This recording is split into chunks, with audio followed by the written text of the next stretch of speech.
नानी 3-4 वर्ष पुगिसक्यो तर अहिलेसम्म बोलेकै छैन। यस्तो तपाईहरुको आफन्त नभए चाहिँ चिनाजानामा कोही न कोही त अहिले होला बिकज कोभिड पछि चाहिँ यो स्पिच डिले जुन चाहिँ हुन्छ यो चाहिँ पुरा बढेर गएको छ। अहिले पनि हामीले देख्छौँ। अनि यसको एउटा कमन कारण चाहिँ स्क्रिन टाइम हो। स्क्रिन टाइम भन्दा चाहिँ स्क्रिन्समा चाहिँ के आउँछ भन्दा चाहिँ मोबाइल, टिभी, आइप्याड यो सबै चाहिँ स्क्रिन्समा आउँछ।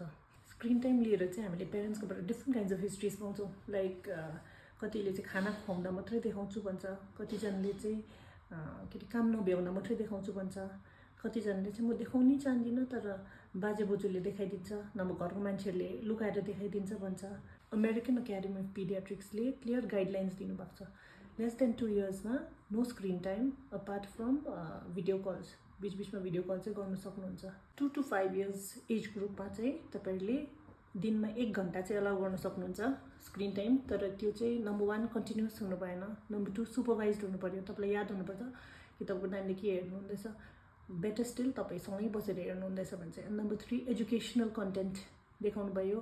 अनि हाइपर स्टिमुलेटिङ कन्टेन्ट हुन्छ नि त्यस्तो चाहिँ नदेखाएर गर्नुभयो भने चाहिँ तपाईको 2 to 5 इयर ओल्ड एज ग्रुपमा राम्रो हुन्छ। त्यस भन्दा माथि के रेकमेन्डेसन छ भने चाहिँ केही फिक्स्ड टाइम कन्स्ट्रेन्ट्स दिनुभएको छैन।